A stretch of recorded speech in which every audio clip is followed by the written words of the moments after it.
Yes, good afternoon students and welcome to CA Silent Success Mantra Professional Academy. So आज आपका day 1 है for CA foundation classes. So पहले हम introduction लेते हैं सबकी ही. ओके, मेरी इंट्रोडक्शन, आपकी इंट्रोडक्शन, सब्जेक्ट की इंट्रोडक्शन, CA कोर्स की इंट्रोडक्शन. ओके, सो पहले इंट्रोडक्शन लेते हैं.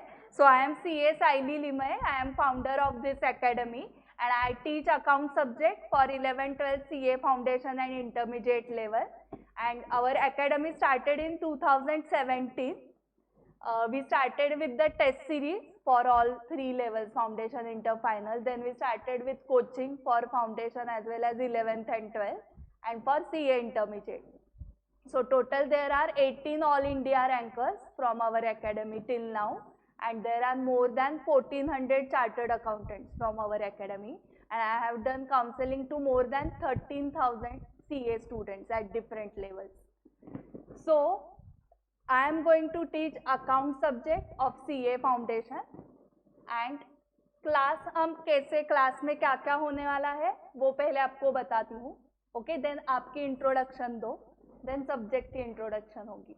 सो क्लास में हम क्या करने वाले, for all 4 subject there will be chapter wise test series, topic wise test series will be there after every topic. So it will be either on Saturday or Monday mostly. Then there will be daily homework of all the subjects. Okay, वो आपको compulsory करना है. उसके बाद जो class में सिखाया है उसकी रिवीजन डेली आपको करनी है. ठीक है. सो 3 चीजें अभी तक मैंने बताई कि आपको पहले तो डेली अटेंड करना है क्लास, क्योंकि डेली आपने अटेंड किया तो ही आपको कंसेप्ट समझेंगे. Then only you can do the homework and revision. Okay, so first daily attendance important है. Second thing आपको करना है डेली का होमवर्क जो भी है. Third thing is revision. Okay, class में जो सिखाया है वो फिर से घर जाके रिवाइज करना है एंड होमवर्क अलग होगा. And fourth thing is test series. Okay, जितने भी टेस्ट लिए जाएंगे टॉपिक वाइज टेस्ट वो सारे आपको लिखने हैं कंपल्सरी. अभी टॉपिक वाइज टेस्ट होंगे. अराउंड 5 मंथ्स आपका बैच रहेगा अक्टूबर एंड तक. नवंबर दिसंबर 2 मंथ्स आपकी रिवीजन रहेगी. ओके, रिवीजन कैसे लेने वाले हैं आप, पहले 50% सिलेबस रिवाइज करेंगे, देन उसकी टेस्ट आप लिखोगे. देन रिमेनिंग 50% रिवाइज करेंगे, देन उसकी टेस्ट लिखोगे. सो 50% वाले रिविजन्स रहेंगे इन नवंबर एंड दिसंबर के आपके रहेंगे फुल सिलेबस के test, 2 test of each subject. And then जनवरी में main battle. Okay, main match होगी आपकी, main exam in January. Okay, अभी टेस्ट मैच जैसे है, एक topic. Okay, and then 50%, then full syllabus. So load नहीं आएगा. टॉपिक वाइज टेस्ट से क्या होगा, एक टॉपिक आपका तभी के तभी रेडी हो जाएगा. आपको मिनिमम 5 टाइम्स रिवीजन करनी है. रिवीजन का meaning, revision is equal to solving practice. Okay, revision is equal to solving practice. Revision is equal to not reading. Okay, reading करके नहीं होने वाला है. वहां पर रीडिंग कंपटीशन है क्या, बताओ कि 1 घंटे में कौन कितना रीड कर रहा है पेजेस, ऐसे नहीं है. सो रीडिंग की प्रैक्टिस करके कुछ नहीं होने वाला है. वहां पे आपको क्या करना है, एग्जाम में लिखना है, सॉल्व करना है. सो आपको सॉल्विंग प्रैक्टिस ही करनी होगी. ठीक है. सो मैं रिवीजन बोल रही हूँ, आपको घर जाके रिवाइज करना है, मतलब घर जाके फिर से सॉल्व करना है. ओके, आप बोलोगे मैम क्लास में तो ये क्वेश्चन हमने सॉल्व किया था, फिर से क्या सॉल्व करना है इसको. तो क्लास में हमने सब एक साथ किया था ना, इंडिविजुअली अकेले को सॉल्व करने को आ रहा है या नहीं वो भी चेक करना पड़ेगा. एग्जाम में तो इंडिविजुअली सॉल्व करना है ना, करेक्ट. सो समझ में आ गया कैसे होने वाला है टेस्ट एंड होमवर्क. डेली आपका अटेंडेंस लिया जाएगा. उसके लिए आपको मोबाइल में ऐप डाउनलोड करना है. ऐप डाउनलोड करने के बाद मैं आपको बैच में ऐड करूंगी. बैच में ऐड होने के बाद आपका अटेंडेंस लगेगा. सो अभी मैं जस्ट आपका ओरली नाम बताओ और मैं यहाँ पर अटेंडेंस व्हाट्सएप पे कर रही हूँ. बट आप जब बैच में ऐड हो जाओगे तब आपको अटेंडेंस का रिपोर्ट आ जाता है, मतलब मैसेज आ जाता है कि आपने अटेंड किया है नहीं किया है. एंड जो भी टेस्ट के मार्क्स होंगे वो भी आपको ऐप में आने वाले हैं. ठीक है. ओके, सो अभी एक एक करके आपके नाम बताओ, उसमें ही इंट्रोडक्शन हो जाएगी। सो आप सबका 12th हो चुका है, करेक्ट। सो आपने कौन से कॉलेज से किया है वो बताओ, आपका नाम, कॉलेज एंड आपके हॉबीज़ है तो वो बता सकते हो, और कुछ एडिशनल बताना है, आप कौन से सिटी से हो वो बता सकते हो। ओके, सो ये हुआ था क्या लेक्चर में इकोलॉ के। ओके, तो आज होने ही वाला है, डे 1 है तो ये होने ही वाला है। एंड ये भी सारे फ्रेंड्स आपके साथ होने वाले हैं। ओके, अकाउंट्स के क्लास में हम सब एक साथ होने वाले हैं। ओके, ये सितंबर में देने वाले हैं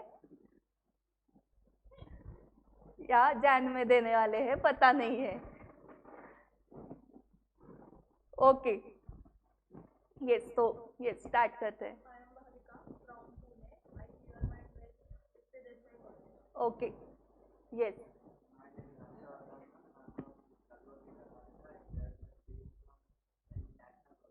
okay, yes,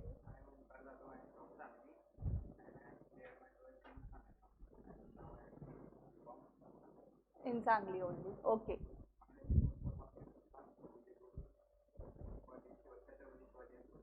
Okay. Next.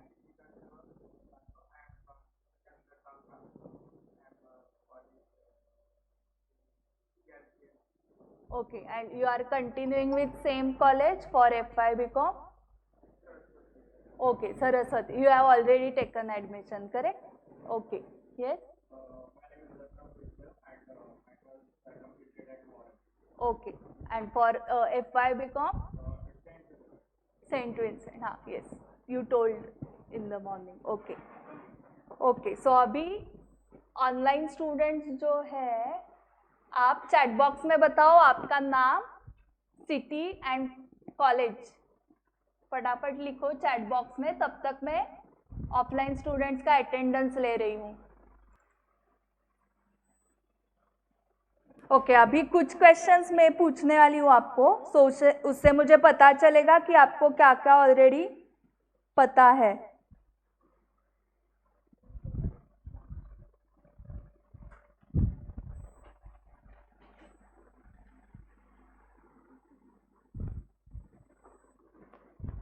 Okay, 4 subjects है ये तो पता है सीए फाउंडेशन में, accounts, law, maths, economics. Okay, descriptive कौन से है बताओ? Accounts and law, and MCQ वाले इकोनॉमिक्स एंड मैथ्स। मैथ्स का एक्चुअल नाम है क्वांटिटेटिव एप्टीट्यूड, ठीक है। ओके, अभी एग्जाम कितने मार्क्स की होगी? टोटल 400, पासिंग कितने को है? 200, करेक्ट। सो 200 आउट ऑफ 400 ये मिनिमम टारगेट है सबका, करेक्ट। एंड पर सब्जेक्ट पता है क्या आपको? 40 है, बट हम दिमाग में 40 नहीं रखेंगे क्योंकि 40 से टोटल होने वाला है 160। सो मिनिमम हमें 50 चाहिए पर सब्जेक्ट भी और टोटल भी। ओके, अभी नेक्स्ट क्वेश्चन है, फर्स्ट स्टैंडर्ड से लेके आपके स्कूल से अभी तक 12th सबने कंप्लीट किया है, तो फर्स्ट टू 12th स्टैंडर्ड किसी को बिलो 50% मार्क्स मिले हैं क्या? सेकंड में, थर्ड में, या हर साल अबाउ 50% ही मिले हैं? हर साल 1 to 12 अबाउ 50 है कंफर्म सबको? ओके, सो मुझे बताओ अभी सीए फाउंडेशन के लिए भी यही क्राइटेरिया है क्या? अबाउ 50% चाहिए ना पासिंग के लिए। ओके, तो आपका जो पास्ट रिकॉर्ड है, पास्ट रिकॉर्ड क्या बता रहा है आपका कि 50% अबाउ जाते हो आप, करेक्ट। सो वही रिकॉर्ड आगे कंटिन्यू करना है आपको। ओके, सो ये बोलते वक्त आपके दिमाग में क्या क्या आया? ऐसे आया मैम वो तो स्कूल था, 11 12 था, ये सीए है, ऐसे आया किसी के दिमाग में? नहीं, तो नहीं आया तो बेस्ट ही है। ओके, सो कुछ स्टूडेंट्स फिर ऐसे बोलते हैं कि मैम वो 11 12 था या स्कूल था इसलिए इजी था, बट अभी ये सीए डिफिकल्ट होता है। ओके, सो हमारा माइंडसेट पॉजिटिव रहना बहुत इम्पॉर्टेंट है। ओके, सबसे इम्पॉर्टेंट है। निगेटिव थॉट्स जो होते हैं वो ऑटोमेटिक आते हैं, लाना नहीं पड़ता है। चलो निगेटिव सोचो सोचो सोचो, ऐसे नहीं करना पड़ता है, वो ऑटोमेटिक प्रोसेस है। ओके, जानबूझ के पर्पसफुली क्या करना पड़ता है, पॉजिटिव थॉट्स को पर्पसफुली लाना पड़ता है। ओके, निगेटिव थॉट्स को पर्पसफुली लाना पड़ता है क्या, कि मुझे फेल होना है, मुझे फेल होना है, मुझे फेल होना है, नहीं, बट मुझे पास होना है, मुझे पास होना है, ये आपको पर्पसफुली करना होगा। करेक्ट, निगेटिव थॉट्स ऑटोमेटिक आते हैं, stress automatic, depression automatic. Okay, but उसके ऊपर जो हमें काम करना है, पॉजिटिव रहना है, उसके लिए आपको एफर्ट्स लेने पड़ेंगे। वो ऑटोमेटिक नहीं होने वाला है। किसी के साथ ऑटोमेटिक होता है तो बहुत ही अच्छा, मैम मुझे डर ही नहीं लगता, मुझे तो मिलने ही वाले हैं 50% अबव, ऐसे अगर आप है तो बेस्ट ही है फिर आपके लिए। बट जिनका ऐसे नहीं होता है उनको एडिशनली एफर्ट्स लेके निगेटिव थॉट आए तो उसको पॉजिटिव में कन्वर्ट करना पड़ेगा। ओके, सो आज से आपके सीए कोर्स की जर्नी स्टार्ट हो चुकी है। ओके, एंड उसका लास्ट डेस्टिनेशन है इंस्टीट्यूट का मेंबर बनना, चार्टर्ड अकाउंटेंट बन जाना, यही लास्ट डेस्टिनेशन है, तब तक छोड़ना ही नहीं है। ओके, सीए कौन नहीं होते हैं बताओ, सीए कौन नहीं होते हैं, जो छोड़ देते हैं, वो नहीं होंगे ना। अभी मैंने सीए करना ही छोड़ दिया तो वो नहीं होने वाला है, बट जिसने छोड़ा ही नहीं, 4 अटेम्प्ट्स हो गए, 5 हो गए, फिर भी नहीं वो छोड़ रहा है, तो कभी ना कभी तो लाइफ में सीए बन ही जाएगा ना। सो कौन नहीं होते हैं, तो कंफर्म जिसने छोड़ दिया है सीए, वो अभी कंफर्म नहीं होने वाला है, ये इंटर तक गया, सीए फाइनल दिया ही नहीं, तो वो बंदा कंफर्म सीए नहीं होने वाला है क्योंकि उसने छोड़ ही दिया है। बट जिसने छोड़ा नहीं है वो कंफर्म कभी ना कभी सीए हो ही जाता है। करेक्ट, आप जैसे रोड पे गाड़ियां देखते हो, कुछ हमारे आगे जाते हैं गाड़ी, कुछ पीछे रहते हैं, बट सिग्नल पे आ रहे ये आगे जा गया था, वही सिग्नल पे आपको फिर से दिखेगा वहां पर ही जो आपके आगे गया था वो। करेक्ट, सो थोड़ा मतलब आगे पीछे होता है, बट सबका डेस्टिनेशन सीए आप बन ही जाओगे कभी ना कभी। सो जब तक छोड़ोगे नहीं तो कंफर्म हो जाओगे, अगर छोड़ दिया तो ऑब्वियसली नहीं होने वाले हो। सो ये याद रखो कि छोड़ना नहीं है, एंड पहले से ही दिमाग में रखो कि जैसे आप साइमल्टेनियसली सारे स्टूडेंट्स बीकॉम भी कर रहे हो, तो FY SY TY बीकॉम 3 साल में होने वाला है, उसमें कुछ डाउट है नहीं, मतलब ये कंफर्म है आपके दिमाग में कि ये लाइफ में एक ही बार करना होता है, FY बीकॉम एक ही बार करना होता है, SY एक ही बार, TY एक ही बार करना होता है। 1st to 12 भी आपके दिमाग में कभी आया क्या कि नहीं हुआ तो नेक्स्ट ईयर, कभी आया ही नहीं, मतलब ये भी आपके दिमाग में कंफर्म था ना कि 1st स्टैंडर्ड लाइफ में एक ही बार करनी होती है, 2nd स्टैंडर्ड लाइफ में एक ही बार करनी होती है। सो ये जैसे कंफर्म था वैसे ही क्या कंफर्म करना है आपको, करेक्ट, फाउंडेशन इंटर फाइनल भी लाइफ में एक ही बार करना है हमें। ओके, ये पहले से ही दिमाग में रखो, तो 4.5 years में आप चार्टर्ड अकाउंटेंट बन जाते हो आफ्टर 12। ठीक है, सो वो एक ही बार होने के लिए रिविजन्स कितनी बार करनी पड़ती है। फर्स्ट इसमें होना है मुझे, फर्स्ट अटेम्प्ट चार्टर्ड अकाउंटेंट,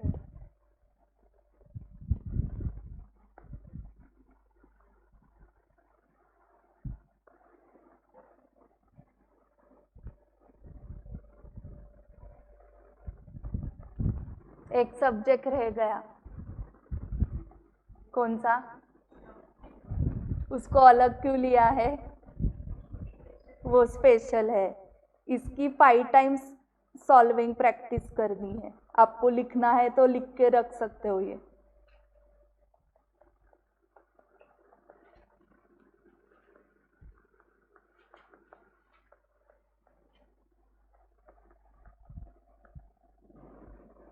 ये स्पेशल है, and if you are from Marathi medium,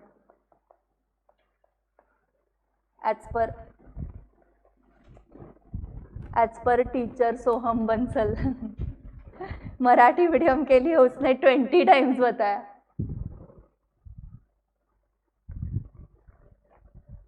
तुम्हारा इंग्लिश मीडियम में हुआ है स्कूलिंग, ओके, ओके कोई है मराठी मीडियम या नेटिव लैंग्वेज?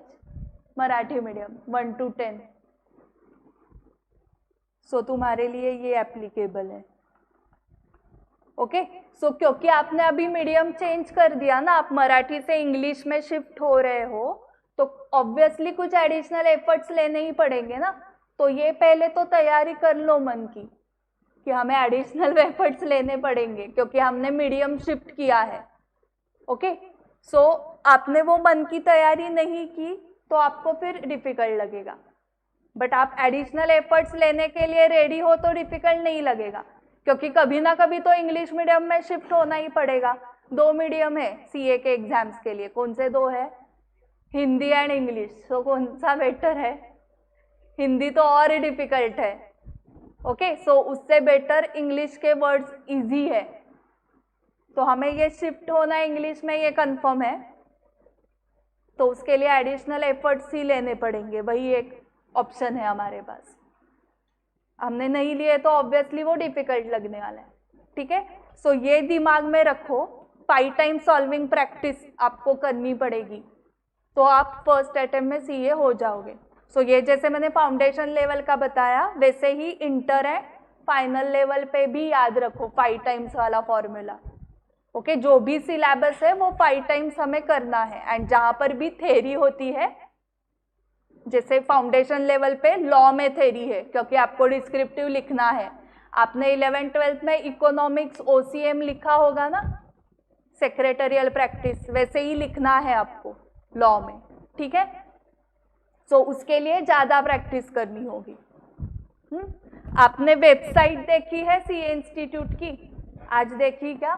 क्या क्या देखा उधर? क्या क्या मिलता है वेबसाइट से आपको?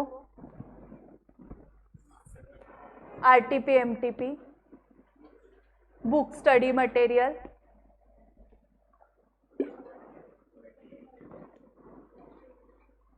वेटेज समझता है, PYQs, past year questions, and उसके सजेस्टेड आंसर्स होते हैं क्या? सो उसका पाथ आपको याद है क्या? वेबसाइट का नाम क्या है? हाँ ये www.ici.org। वहाँ पर जाने के बाद आगे स्टूडेंट्स में कहाँ पर? हाँ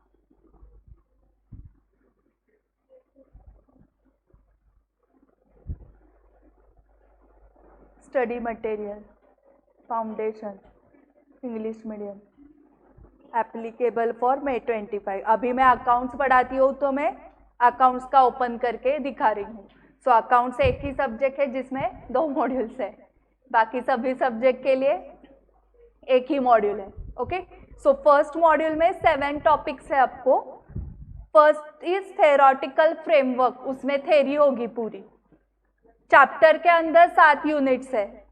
ठीक है so meaning and scope of accounting, so जो साइंस बैकग्राउंड से आते हैं उनके लिए ये है, क्योंकि आपको बेसिक से स्टार्ट करना पड़ेगा। आपको थोड़ा बहुत मीनिंग वगैरह 11th में हो चुका है। Meaning and scope of accounting, accounting के concepts, principles and convention second unit में है। मतलब क्या, जैसे मुझे क्रिकेट खेलना है फॉर एग्जाम्पल, तो क्रिकेट में क्या टर्म्स यूज होते हैं वो पहले मुझे पता होने चाहिए। इसको 4 बोलते हैं, इसको 6 बोलते हैं, करेक्ट। उसके बाद उसके रूल्स पता होने चाहिए। टर्म्स एंड रूल्स आपको पता है तो ही आप वो गेम खेल सकते हो। तो वैसे ही अकाउंटिंग करने के लिए उसके टर्म्स आपको पता होने चाहिए। So that is accounting concepts. Rules मतलब प्रिंसिपल्स। ओके प्रिंसिपल वर्ड, एक ही वर्ड के 2 मीनिंग है इंग्लिश में। If the spelling is PLE तो वो क्या होता है? रूल। एंड PAL है तो हेड, मेन।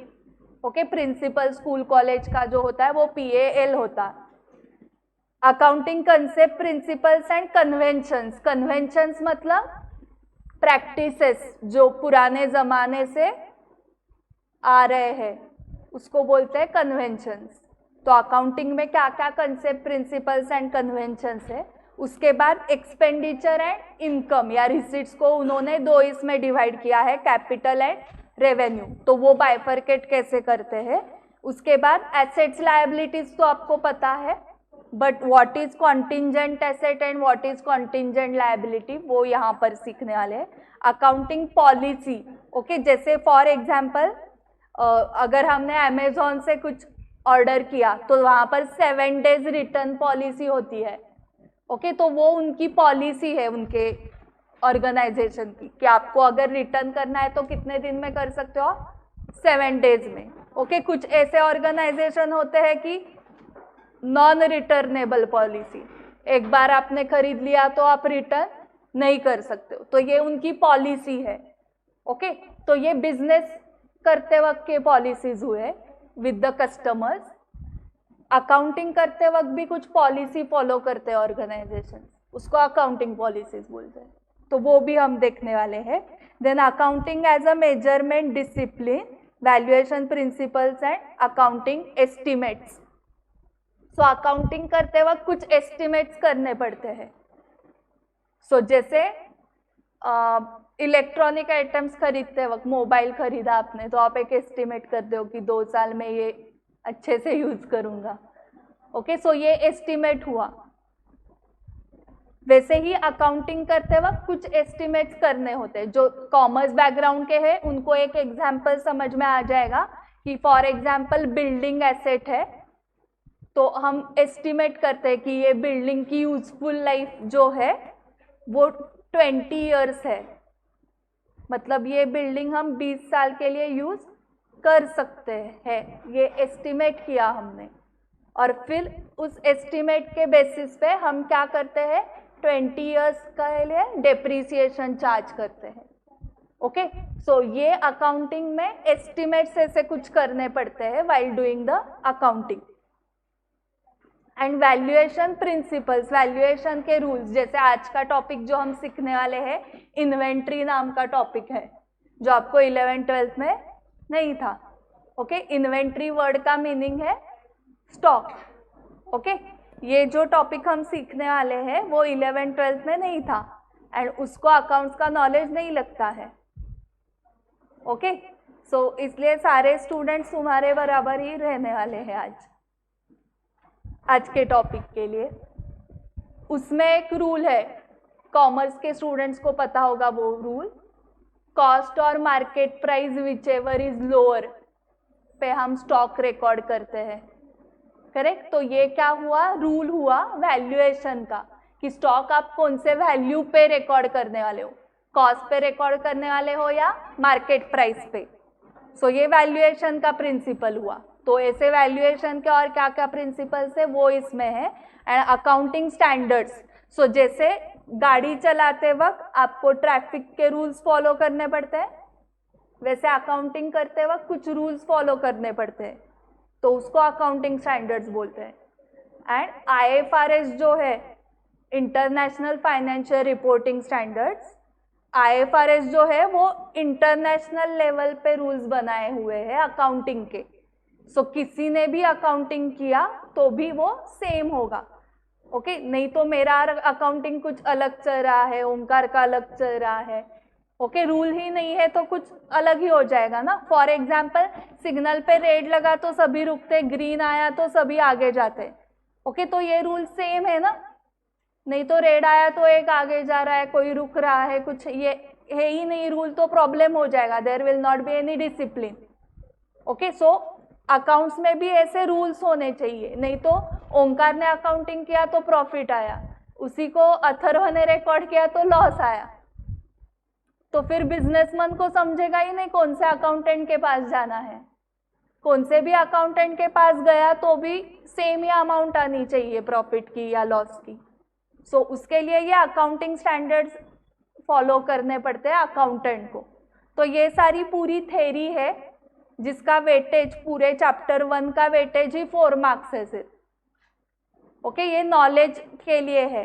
सेकेंड चैप्टर जो है वो है अकाउंटिंग प्रोसेस, जहाँ पर एक्चुअल अकाउंटिंग प्रोसेस स्टार्ट होती है। एंड आपको यूनिट्स देख के बहुत मजा आएगा, अरे 11 टाइम पास चल रहा है।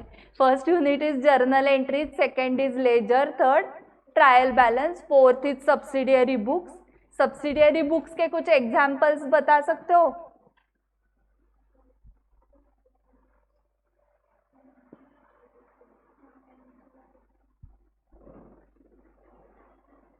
ऑनलाइन स्टूडेंट्स को चैट में ही बताना पड़ेगा, आप अनम्यूट नहीं कर सकते हो, आप चैट बॉक्स में लिख सकते हो। Purchase book, sales book, sales return, purchase return, okay, ये सब सब्सिडियरी बुक्स है। देन कैश बुक पता है आपको, कैश बुक के टाइप्स भी सीखे होंगे आपने, सिंगल कॉलम, टू कॉलम में कैश कॉलम, बैंक कॉलम बनाते हैं, ओके। 3 कॉलम में डिस्काउंट कॉलम भी बनाया जाता है। Rectification of errors, so errors मतलब मिस्टेक्स, रेक्टिफिकेशन मतलब क्या करना, हाँ, करेक्शन, करेक्ट। रेक्टिफिकेशन मतलब करेक्शन। सो ये 6 यूनिट्स है इन चैप्टर 2। उसके लिए कोर अकाउंटिंग का नॉलेज लगेगा, तो उसके लिए हर्षवर्धन पहले बेसिक अकाउंट्स के लेक्चर्स होने के बाद ही हम ये स्टार्ट करने वाले हैं। तुम्हारे बेसिक अकाउंट्स के लेक्चर्स होने के बाद ही ये स्टार्ट करेंगे।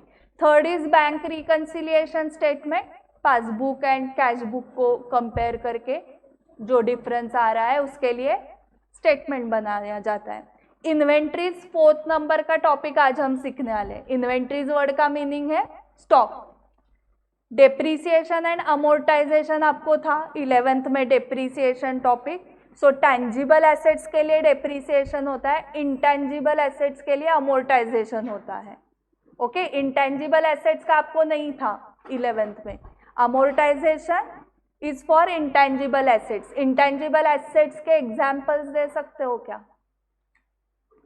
Goodwill, copyright, patent, trademark, okay, ये सब इंटैंजिबल एसेट्स है। बिल ऑफ एक्सचेंज था आपको 12th में ही था, and promissory notes. Preparation of final accounts of sole proprietor, इसमें एक्चुअली 2 यूनिट्स है, बाकी के टॉपिक्स 3, 4, 5, 6 टॉपिक्स के लिए अंदर यूनिट्स नहीं है। 7 टॉपिक में 2 यूनिट्स है, देखो कौन से हैं।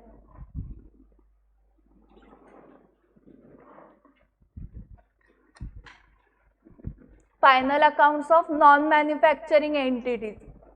नॉन मैन्युफैक्चरिंग मतलब जो मैन्युफैक्चरिंग नहीं करते हैं, वो मतलब ही वो सिर्फ ट्रेडिंग करते हैं।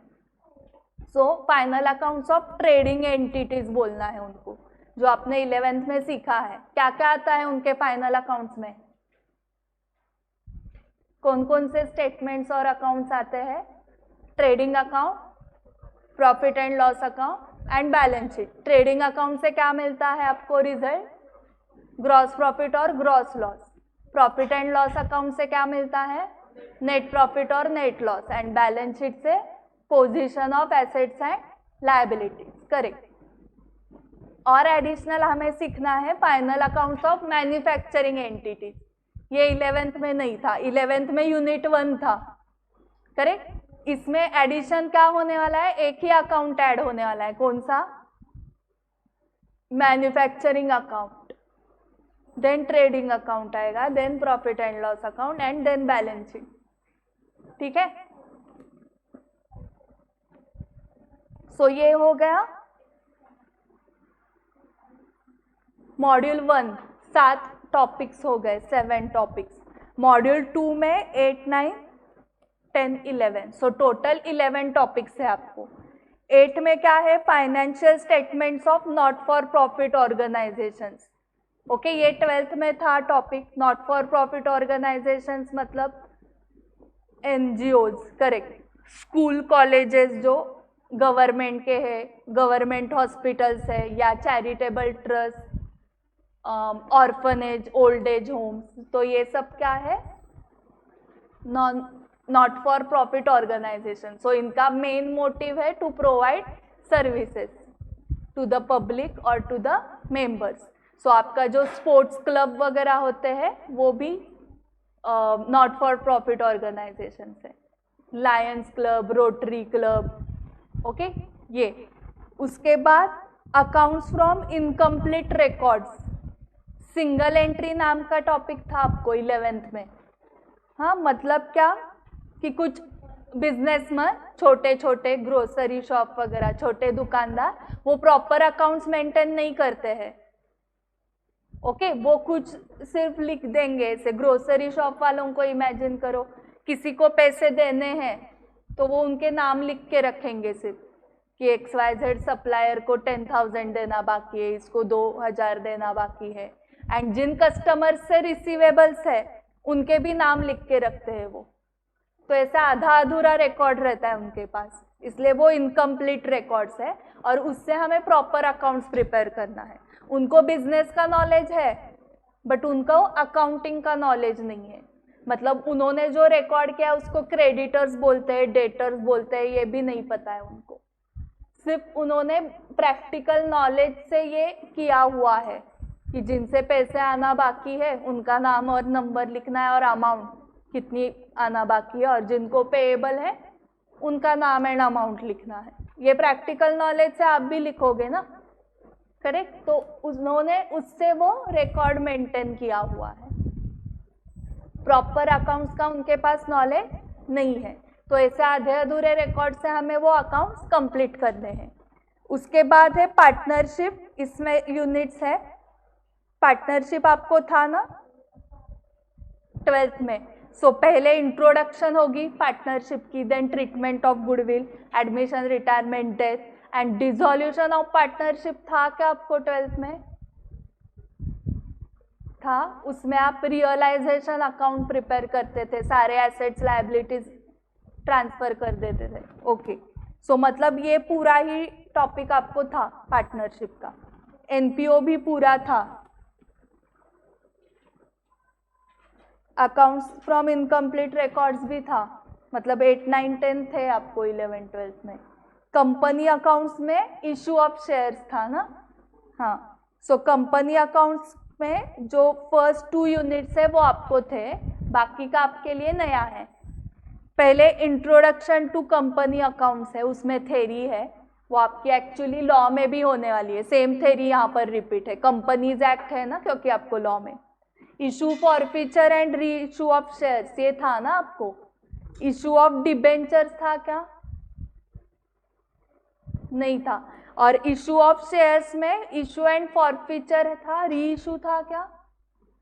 री इशू नहीं था, सिर्फ issue of shares and forfeiture of shares. Okay, so इससे आगे का आपके लिए नया है accounting for bonus issue, right issue, redemption of preferences. Redemption word का मीनिंग है रीपेमेंट। सो जैसे हम इशू कर रहे हैं शेयर्स और पैसे ले रही है ना कंपनी उनसे, सो रीपेमेंट के टाइम कंपनी क्या करेगी? पैसे वापस कर देगी। So there is redemption of preferences and redemption of debentures. So ये टॉपिक में से बहुत सारे यूनिट्स आपके लिए न्यू है। बाकी 8, 9, 10 तो आपको पता है ऑलरेडी। एंड इसमें मॉड्यूल 1 में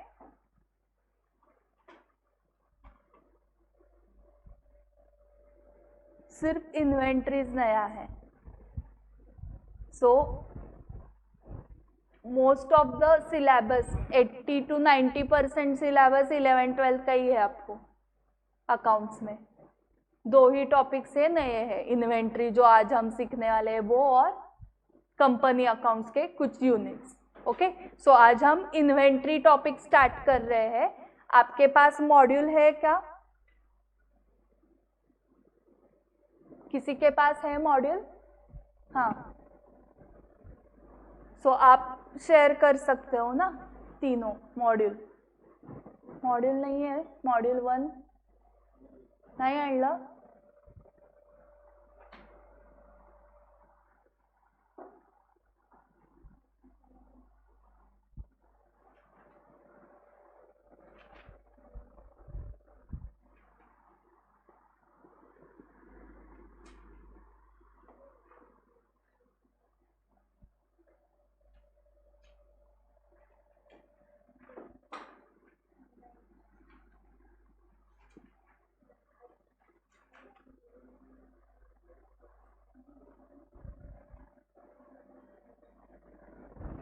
तुमच्याकडे कोणाकोणाकडे मॉड्यूल आहे?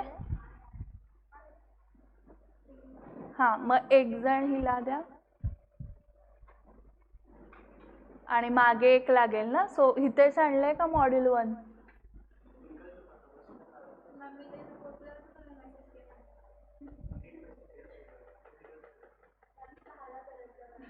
बर, आदल्या दिवशीच. आता मग तुमच्या दोघीत एक आहे. हा, इथे असणारच आहे मॉड्यूल.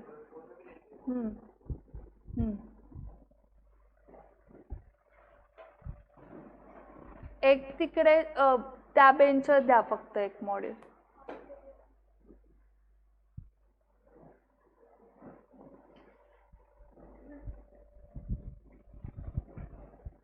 आणि भाविका तू तिकडे जा, म्हणजे तिघींना शेअर करते.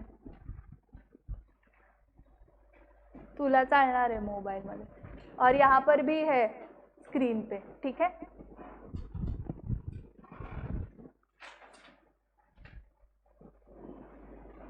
ओके, सो इन्वेंट्रीज वर्ड का पहले मीनिंग लिखो स्टॉक.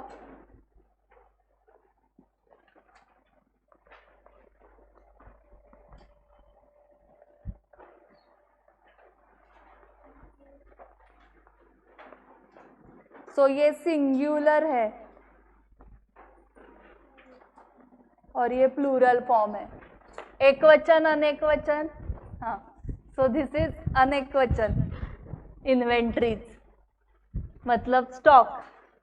ओके, अभी हर्षवर्धन साइंस बैकग्राउंड का है, तो उसके कॉमर्स बैकग्राउंड वाले फ्रेंड्स उसको समझाएंगे स्टॉक क्या होता है. वो साइंस बैकग्राउंड का है, तो स्टॉक मतलब क्या आप बता सकते हो. आपका 11th-12th में हुआ है ना, stock favourite adjustment, asset side, trading account, credit side. क्या होता है स्टॉक मतलब. हाँ, एंड हाँ करेक्ट. सो एक एग्जाम्पल, तुम्हारा शर्ट्स का दुकान है. ओके, तुम होलसेल में खरीदते हो शर्ट्स एंड रिटेल में सेल करते हो उसको. तो तुमने होलसेल में 1000 शर्ट्स परचेज किए,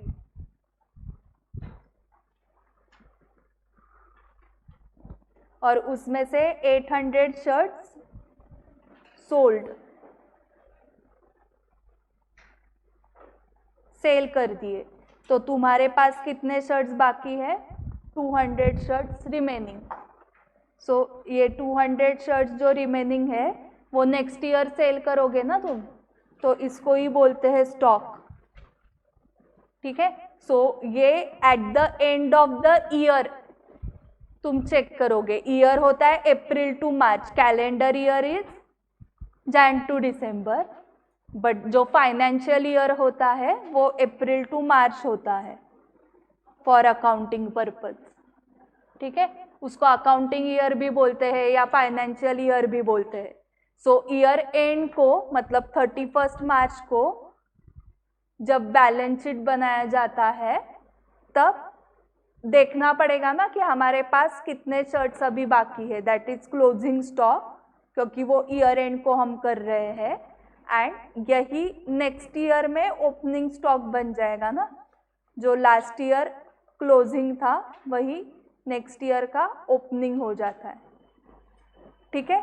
सो ये जो नंबर्स अभी मैंने लिखे वो क्वांटिटी में थे.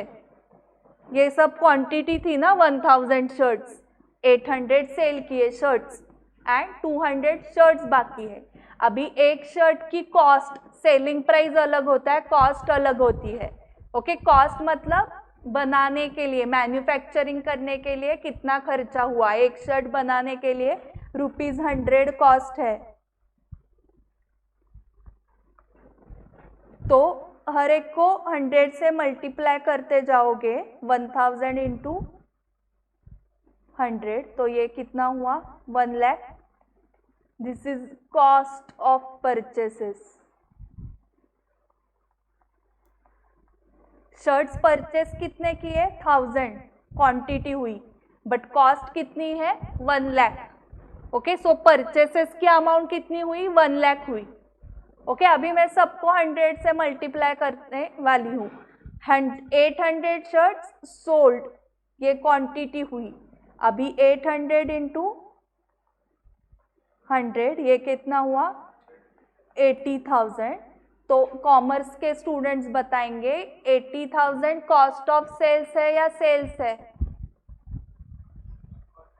हाँ करेक्ट, क्योंकि 100 इज कॉस्ट। ओके, तो जो सेल हुए हैं ना शर्ट्स 800, उसकी बनाने की कॉस्ट है ये 80,000। ये सेल की अमाउंट नहीं है, क्योंकि 100 क्या बताया मैंने, सेलिंग प्राइस बताई क्या 100? नहीं, 100 कॉस्ट है, तो 80,000 क्या होगा?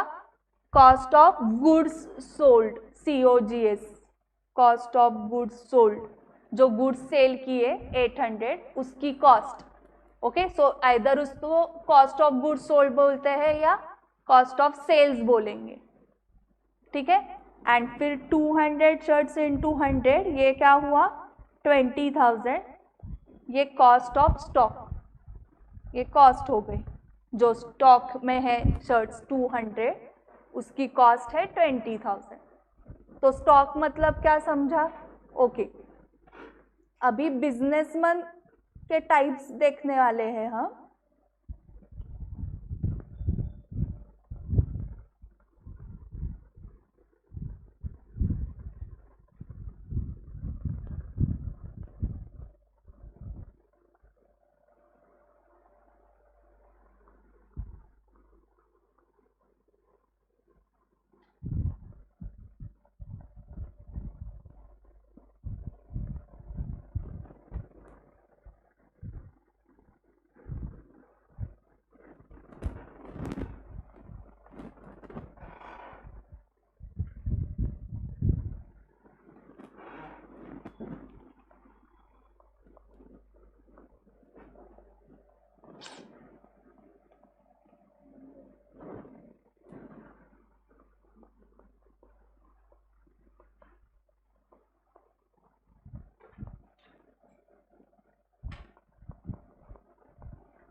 ओके, मैन्युफैक्चरर मतलब वो खुद मैन्युफैक्चर करता है, सेल करता है। Okay, businessman and service provider. So businessman में हमने दो कैटेगरीज लिए हैं, एक है मैन्युफैक्चरर एंड दूसरा है ट्रेडर। मैन्युफैक्चरर खुद मैन्युफैक्चर करता है एंड सेल करता है। मैंने एक एग्जांपल लिया चितळे बंधु। ओके, सो जो पुणे के हैं या उनको पता होगा ये चितळे बंधु कौन है। Okay, it's a sweet market Harshvardhan. Okay, वो स्वीट्स खुद बनाते हैं और खुद सेल करते हैं। चितळे डेयरी भी है। ओके, सो वो डेयरी प्रोडक्ट्स बनाते हैं, सेल करते हैं। अमूल, अमूल पता होगा, अमूल नेशनल लेवल का है। सो अमूल खुद मैन्युफैक्चर करते हैं और सेल करते हैं। ओके, सो ये सब मैन्युफैक्चरर्स हो गए। कॉटन की शर्ट्स, कपड़े खुद बनाते हैं, सेल करते हैं। सो ऐसे वाले एग्जाम्पल सोचो। आपको कार मैन्युफैक्चरर्स अगर अभी पता होंगे, टाटा,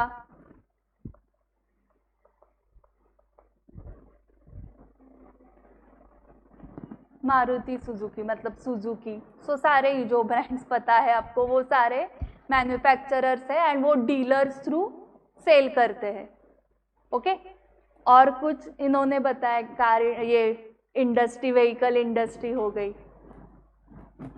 आपको और कुछ बताना है? खुद मैन्युफैक्चरर चाहिए, हाँ वो, और वो सेल करता है, ऐसे वाला कोई? रिलायंस, करेक्ट। रिलायंस के तो बहुत सारे इंडस्ट्रीज है, टाटा का भी सेम, अलग अलग इंडस्ट्री में है ना उनका।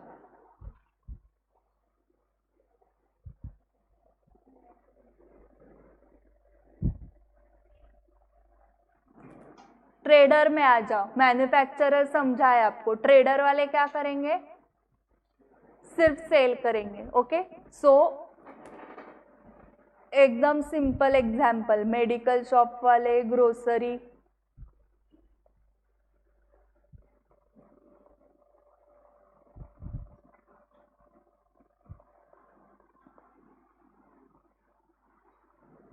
ओके, ये ट्रेडर्स होते हैं। ओके, ये खुद मैन्युफैक्चर नहीं करते हैं।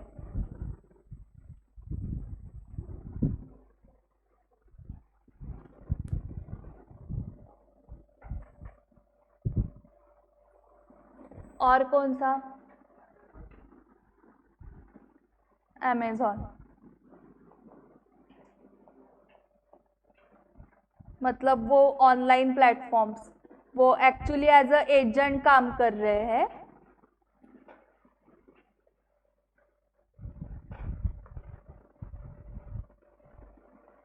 वो तीसरे कैटेगरी में आया, वो ट्रेडर भी नहीं है, वो ओनली एजेंट है। ओके, वो ट्रेडिंग कुछ नहीं करता है, उसने सिर्फ आपको प्लेटफॉर्म दिया है ऑनलाइन एंड वो उसका कमीशन लेता है। ओके, फॉर एग्जाम्पल अमेज़ॉन से मैंने कॉटन किंग का शर्ट मंगवाया, सो यहाँ पर मैन्युफैक्चरिंग हो गया ना, या कोई रिलायंस का कौन सा तो प्रोडक्ट तुमने अमेज़ॉन से खरीदा है, सो अमेज़ॉन एक ऑनलाइन प्लेटफॉर्म हुआ जिनको एजेंट्स बोलते हैं और वो उनका कमीशन लेता है सिर्फ। सो आप कस्टमर हो और आपका सेलर अमेज़ॉन नहीं है, आपका सेलर कौन होगा? रिलायंस होगा या जिससे आपने खरीदा है वो। सो ये एजेंट्स में आ गए, ठीक है, ऑनलाइन प्लेटफॉर्म।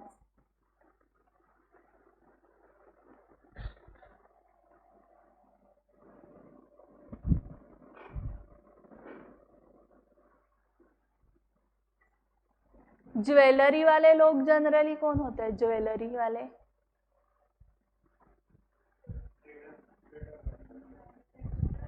मैन्युफैक्चर खुद बना के सेल करेंगे ना, वो खुद नहीं बनाते हैं। फिर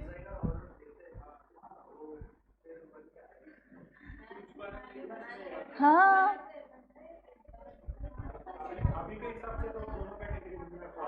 ट्रेडर भी और मैन्युफैक्चरर भी दोनों है। कुछ ट्रेडर्स होंगे, कुछ मैन्युफैक्चरर्स होंगे, कुछ दोनों होंगे। हाँ, होते हैं। ओके, और अलग अलग इंडस्ट्रीज सोचो। अभी मुझे याद है, वो रिस्ट वॉच की इंडस्ट्री में क्या है? टाइटन। तो ये कौन है? मैन्युफैक्चरर है, खुद बनाते हैं तो मैन्युफैक्चरर, खुद बनाते हैं तो manufacturer.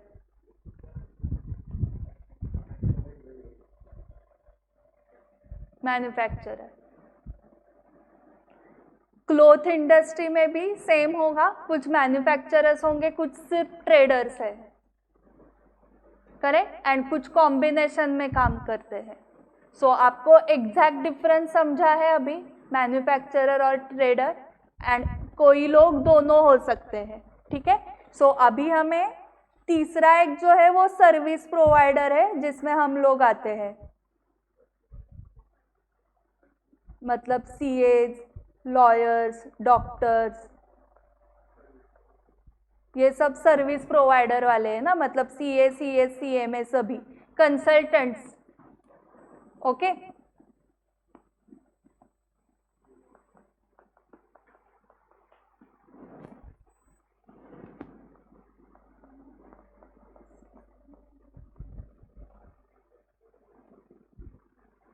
Interior decorators,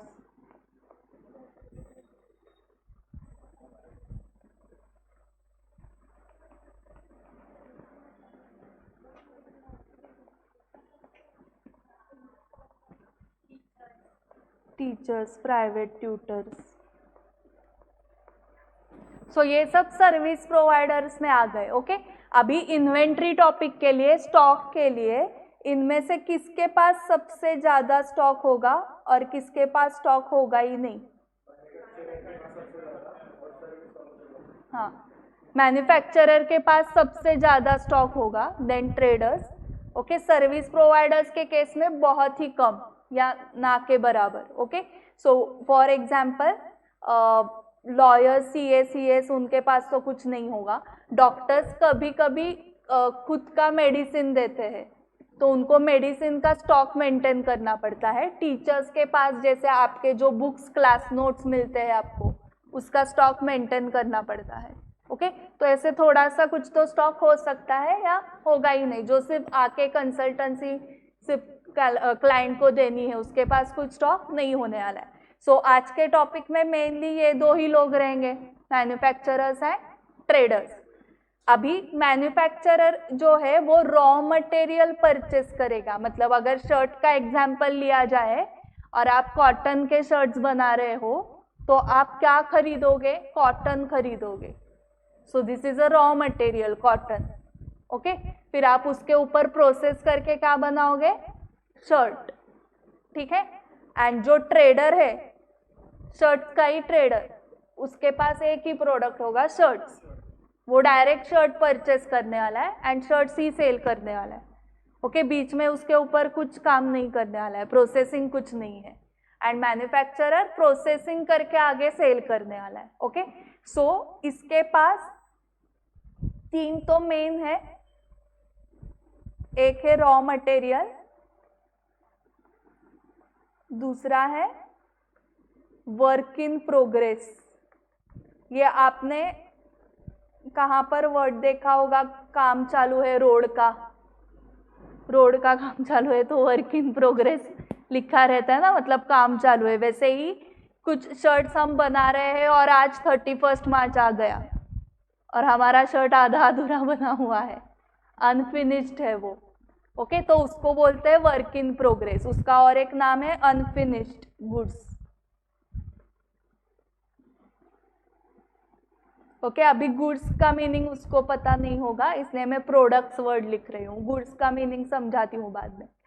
and last word, last इसके पास हो गए फिनिश प्रोडक्ट्स, मतलब जो शर्ट्स बने हुए हैं पूरे बट अभी तक सेल नहीं हुए हैं, ओके। पूरे बन चुके हैं 31 मार्च को। ऐसे तीन टाइप का स्टॉक मेंटेन करना पड़ता है मैन्युफैक्चरर्स को, मतलब कॉटन आपके पास कितना है, unfinished shirts, work in progress वाले शर्ट्स कितने हैं, एंड बनाए हुए शर्ट्स कितने हैं, ठीक है। एंड ट्रेडर के पास बहुत इजी है, ट्रेडर के पास क्या होगा? सिर्फ ट्रेडेड गुड्स बोलते हैं उसको, ओके। सो अगर मेडिकल शॉप है तो उसके लिए मेडिसिन क्या है? ट्रेडेड प्रोडक्ट्स है। ग्रोसरी शॉप के लिए ग्रोसरी जो होगी वो ट्रेडेड प्रोडक्ट्स है।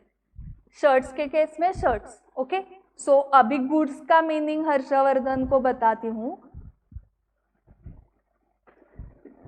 जो थिंग हम परचेज सेल करते हैं उसको गुड्स बोलते हैं, okay. So for medical shop medicine is goods, okay. S है, गुड बैड वाला गुड नहीं, ओके। आगे एस है, इसका सिंगुलर फॉर्म ही नहीं है, गुड्स, ओके। क्योंकि हम एक मेडिसिन लेके नहीं सेल करेंगे ना, तो उसका एक वचन है ही नहीं, अनेक वचन ही है, गुड्स।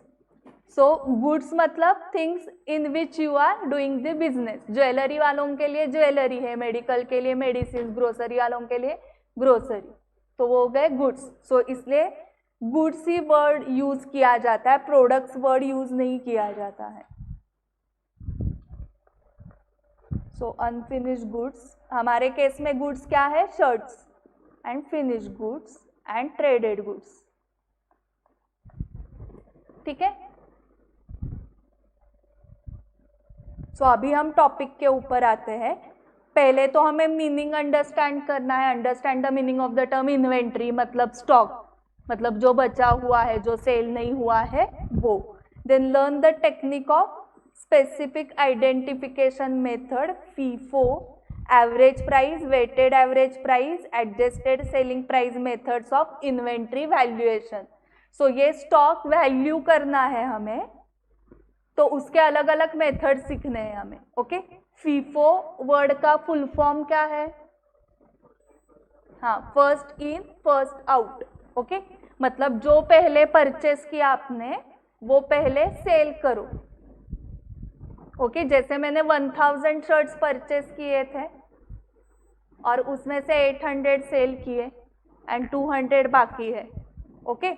अभी फॉर एग्जाम्पल अभी जून महीना स्टार्ट हो गया, तो आज 2 जून 25 है, मैंने 500 शर्ट्स परचेस किए,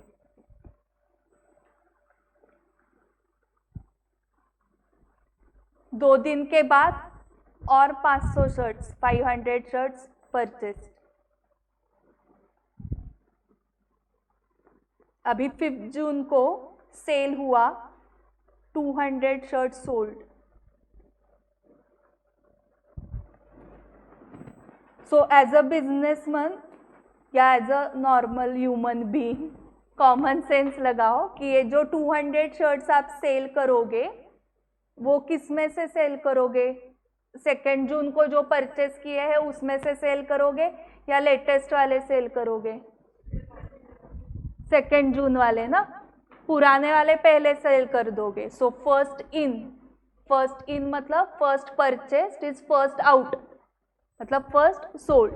ओके, सो आपके पास 500 प्लस 500 ऐसे एक्चुअली 1000 शर्ट्स थे एंड आपने 200 सेल कर दिए उसमें से, तो 800 बाकी है, करेक्ट? तो 800 कैसे बाकी है? 2 जून के 300 शर्ट्स ही बाकी है आपके पास, करेक्ट? एंड 4 जून के सारे ही बाकी है ना, ऑल 500 शर्ट्स रिमेनिंग। तो ऐसे टोटल 800 शर्ट्स स्टॉक में है। ओके, अभी यहाँ पे ही मैं आपको वैल्यूएशन मेथड सिखा देती हूँ। सो हर रोज का परचेज जो होता है वो सेम रेट पे होगा या अलग अलग रेट पे होगा? अलग अलग रेट पे होता है। ओके, हर रोज का रेट अलग होता है। सो यहाँ पर 500 शर्ट्स मैंने परचेस किए हैं 150 को एंड 2 दिन के बाद वही मुझे 160 को भी मिल सकता है because of economics, in short, in one word. Okay, क्योंकि बहुत सारे फैक्टर्स होते हैं प्राइस चेंजिंग के, तो हमें उसमें नहीं जाना है अभी, वाई प्राइस इज चेंजिंग। तो मुझे रिकॉर्ड करते वक्त कैसे रिकॉर्ड करना पड़ेगा स्टॉक? ये 300 शर्ट्स 2 जून को परचेस किए हुए थे, तो इसका रेट क्या था? 150। ओके, एंड ये 500 शर्ट्स 4 जून वाले हैं, उसका रेट क्या है? 160। ओके, तो ये मल्टीप्लाई करो,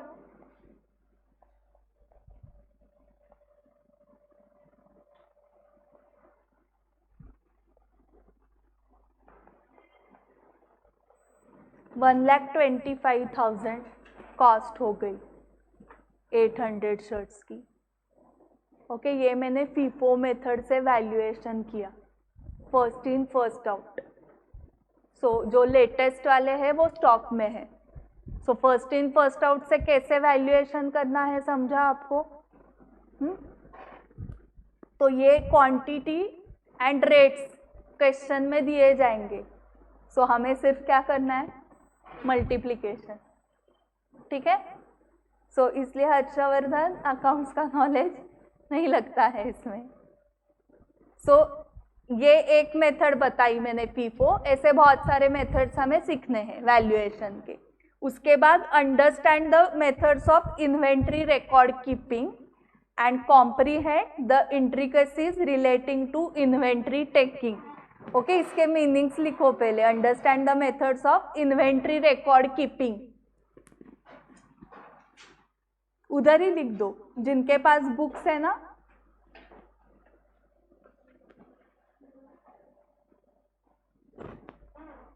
इन्वेंट्री रिकॉर्ड कीपिंग, इसका मीनिंग लिखने की जरूरत नहीं है, आगे का मीनिंग लिखना है हमें। इन्वेंट्री रिकॉर्ड कीपिंग, सो ये सारे नॉर्मल इंग्लिश वर्ड्स है। इन्वेंट्री मतलब क्या? स्टॉक। स्टॉक रखने के लिए जो हम मेथड लगाने वाले हैं वो इन्वेंट्री रिकॉर्ड रखना है, मतलब रिकॉर्ड करना है। And inventory keeping, so inventory record keeping के मेथड्स कैसे कैसे होते हैं? ज्वेलरी के दुकान में इन्वेंट्री का रिकॉर्ड कैसे होता होगा? क्या लगता है आपको? ओके, जाने दो, कैश के रिकॉर्ड से स्टार्ट करते हैं। Actually cash is not a stock, but cash का रिकॉर्ड कैसे रखा जाता होगा? मतलब 1 महीने के बाद देखेंगे हम कितनी कैश है मेरे पास, ऐसे होगा या डेली बेसिस पे?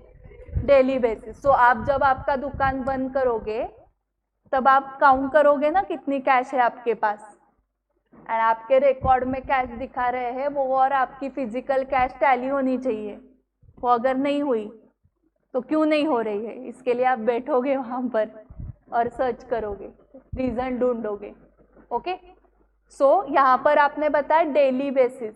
ओके, दूसरा इमेजिन करो, अभी ज्वेलरी शॉप का क्या लग रहा है आपको? डेली बेसिस है आंसर उसका। सो आप ये जो बड़े बड़े शॉप्स देखते हो, ओके, वहां पर डेली बेसिस पे रिकॉर्ड मैच करने के बाद ही दुकानें बंद होती है। 1 महीने के बाद देखेंगे, वीकली देखेंगे तो वीकली गायब हो जाएगा। ओके, पता ही नहीं चलेगा किसने लेके गए हैं। सो ये आपने बताया डेली बेसिस। ओके, अभी एक छोटा शॉप इमेजिन करो, ग्रोसरी शॉप, स्टेशनरी शॉप। किसके हिसाब से? टर्म्स के हिसाब से। कौन से टर्म्स? वीकली पीरियड उन्होंने डिसाइड किया होगा, मतलब बिजनेसमैन खुद डिसाइड करेगा। सो यहाँ पर डेली बेसिस का रूल नहीं लग रहा है। और डेली बेसिस पे भी करते होंगे क्या? किसी को करना है तो वो कर सकते हैं क्या? कर सकते हैं। स्टेशनरी डेली बेसिस, एक एक को एक बार पूछो कि हर रोज दुकान बंद करने के पहले तुम नोटबुक्स देखते हो क्या कितने?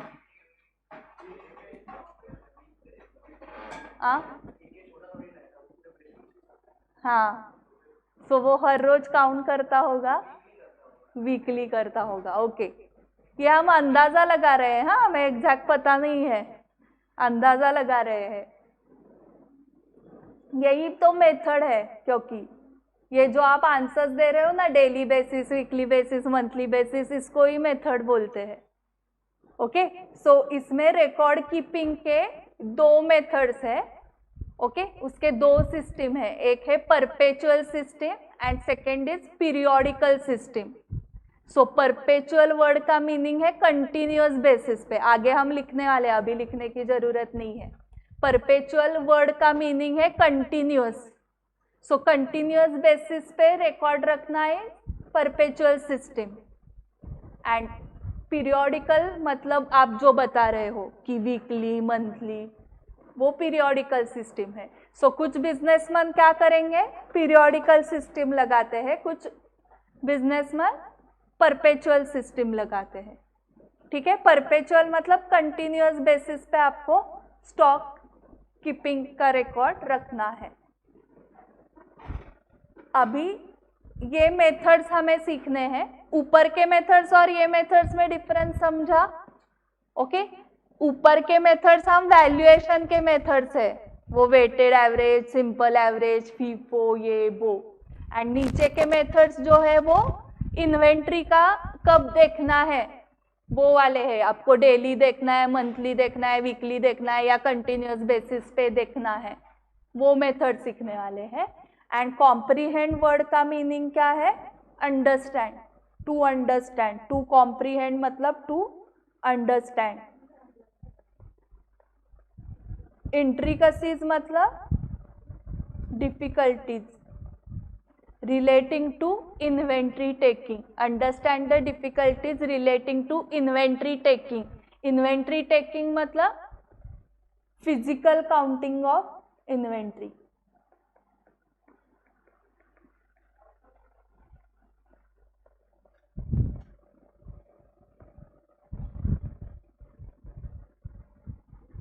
So ये सब हमें सीखना है. So this topic is purely related to stock. Stock का वैल्यूएशन कैसे करना है, स्टॉक कीपिंग आपको कैसे करना है, उसका रिकॉर्ड मंथली बेसिस पे रखना है या कैसे रखना है, परपेचुअल कंटिन्यूअस बेसिस पे, एंड फिजिकल इन्वेंट्री काउंटिंग करते वक्त क्या क्या डिफिकल्टीज आ सकते हैं. ठीक है. टाइप्स ऑफ इन्वेंट्रीज हमने ऑलरेडी देखा था. मैन्युफैक्चरिंग के कंसर्न्स, मैन्युफैक्चरिंग कंसर्न्स मतलब मैन्युफैक्चरर्स के केस में आपने बताया था बहुत सारी इन्वेंट्री होगी. रॉ मटेरियल होगा कॉटन, उसका रिकॉर्ड मेंटेन करो, वर्क इन प्रोग्रेस का करो, फिनिश गुड्स का रिकॉर्ड मेंटेन करो. उसके बाद स्टोर्स एंड स्पेयर्स होंगे मैन्युफैक्चरिंग करने के लिए जो लगता है, उसका भी रिकॉर्ड मेंटेन करना पड़ता है। एंड पैकिंग मटेरियल, शर्ट बना लिया, शर्ट ऐसे हाथ में नहीं दोगे ना कस्टमर के, बैग, प्लास्टिक बैग, कुछ तो मटेरियल होगा, पेपर बैग, सो वो पैकिंग मटेरियल होगा।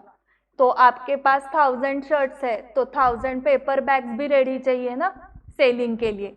सो मतलब उतना है या नहीं पैकिंग मटेरियल, तो उसका भी रिकॉर्ड रखना पड़ेगा ना आपको, करेक्ट।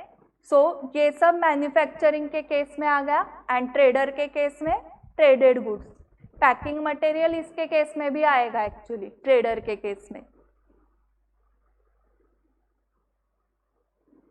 अभी मेथड्स को उन्होंने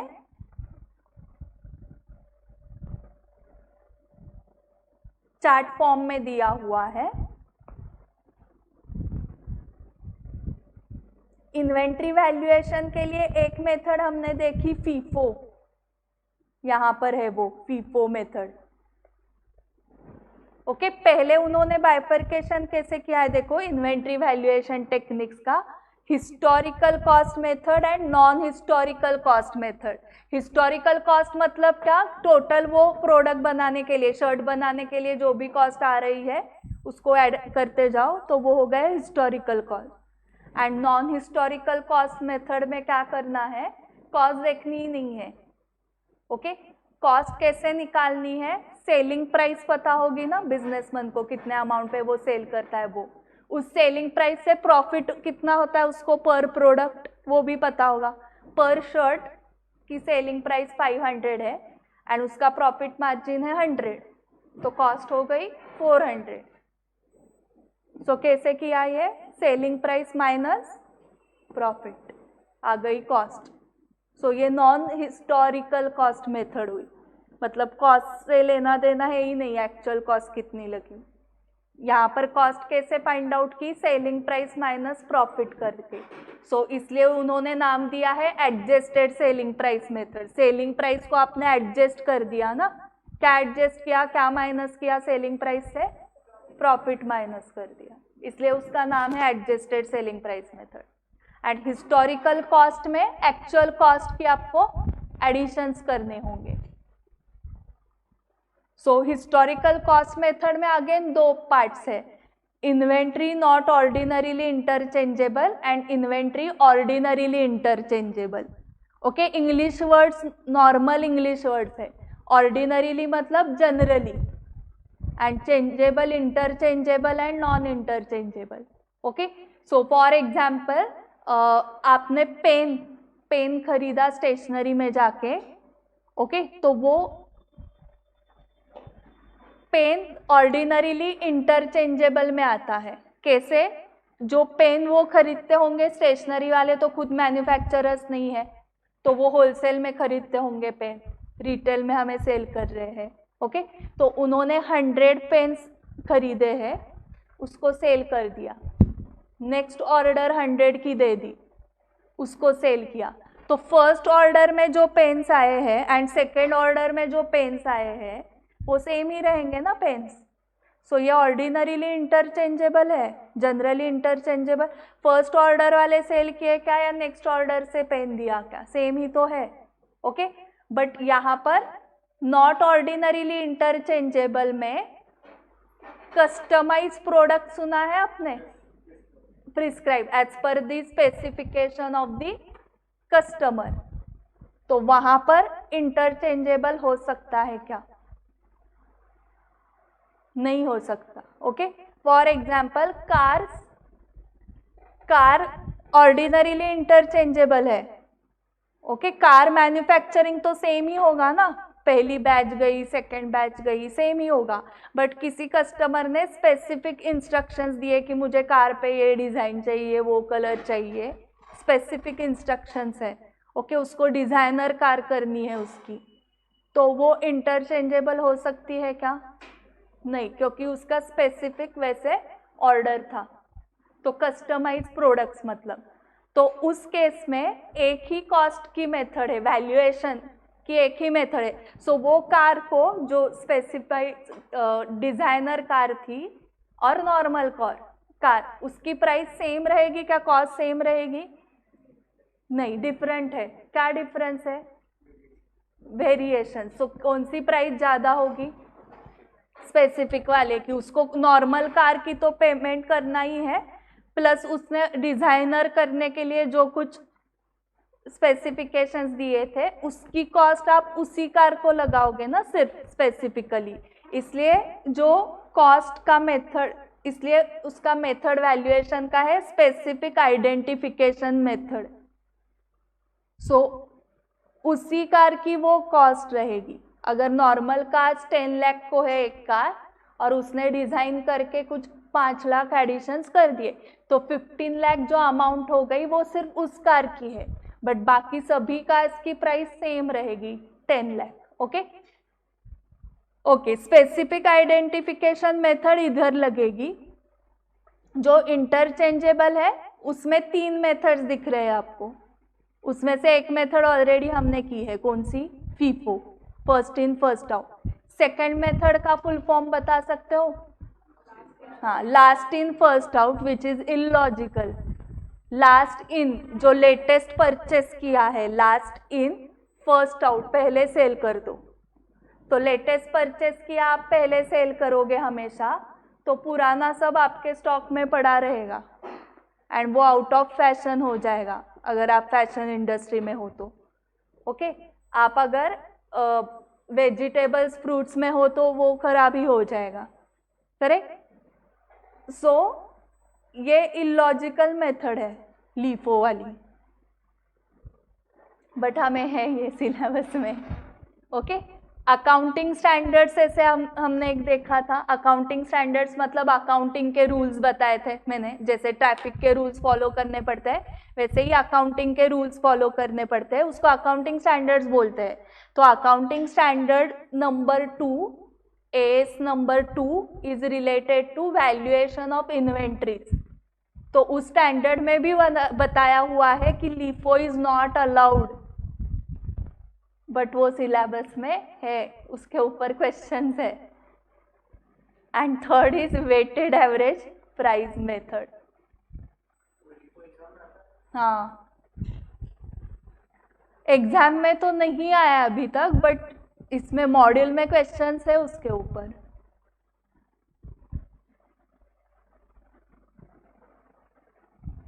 सो कॉस्ट निकालने के लिए आपके पास इतने सारे ऑप्शंस है। ऑर्डिनरीली इंटरचेंजेबल नहीं है तो ऑप्शंस नहीं है, एक ही मेथड है, specific identification method. Ordinarily interchangeable अगर वो प्रोडक्ट है, ओके, जैसे पेन का बताया मैंने या कार का या कौन सा भी, तो उस केस में ये तीनों में से method, actually as per accounting standard 2 ही मेथड्स अलाउड है, FIFO and weighted average, but तीसरी सिलेबस में है LIFO. Okay, and non historical cost method में क्या है? Adjusted selling price method. उसमें क्या करना है? Selling price minus profit.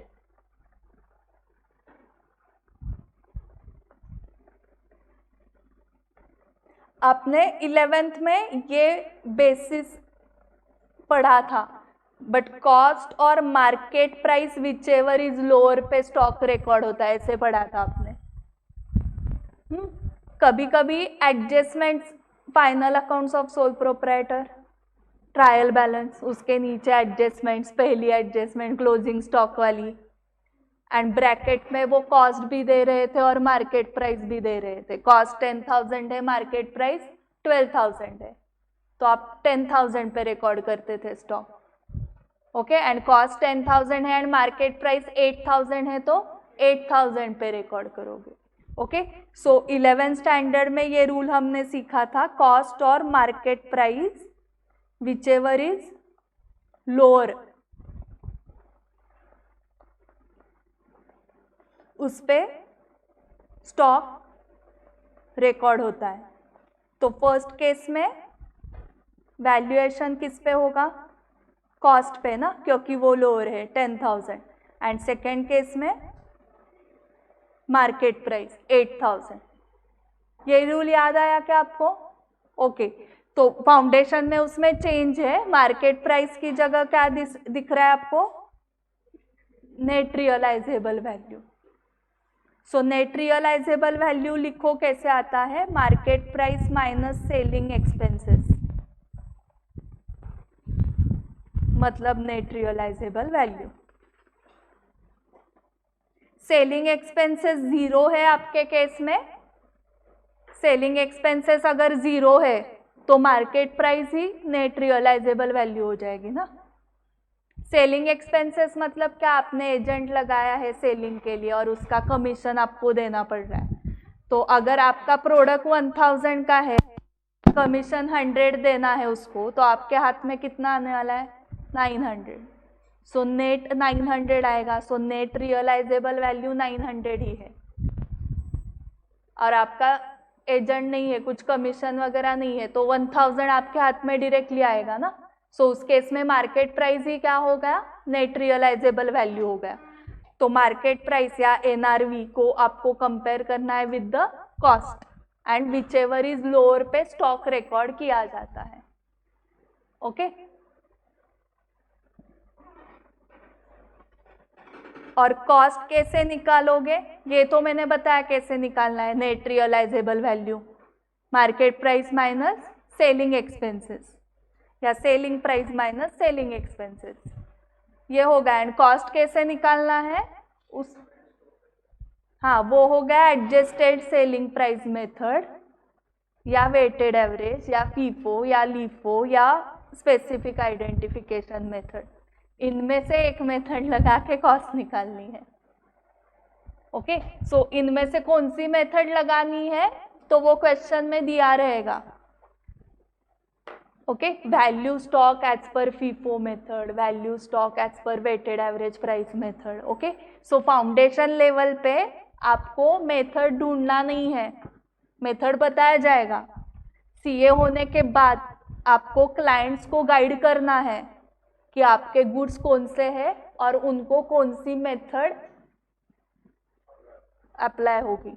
तो वो आपको सीए इंटरमीडिएट के अकाउंट्स में है, जब आप सीखोगे accounting standard 2 valuation of inventory, तब आप क्लाइंट को गाइड कर पाओगे कि तुम फीफो लगाओ, तुम वेटेड एवरेज लगाओ, ऐसे।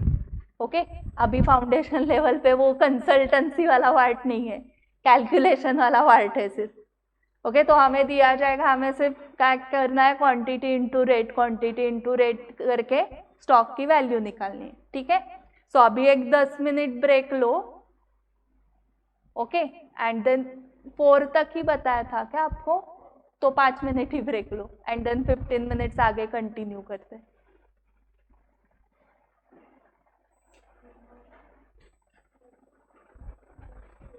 आपको बाहर घूम के आना है तो आ जाओ।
9:30 को ही आपका स्टार्ट होगा कल।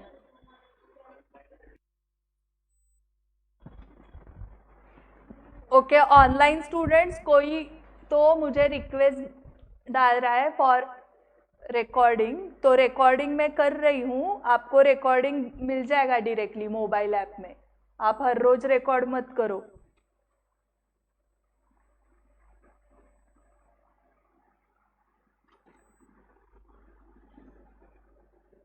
ओके, सो अभी नेक्स्ट पार्ट जो है ना, उसमें बीच का थोड़े से कंसेप्ट मैं आज के लिए स्किप कर रही हूँ, बहुत थ्योरी है उसमें, तो वो कल करने वाले, कायम का परमानेंट स्किप नहीं किया है मतलब वो। सो डायरेक्टली 4.8 पेज पे हम आ रहे हैं, इन्वेंट्री रिकॉर्ड सिस्टम।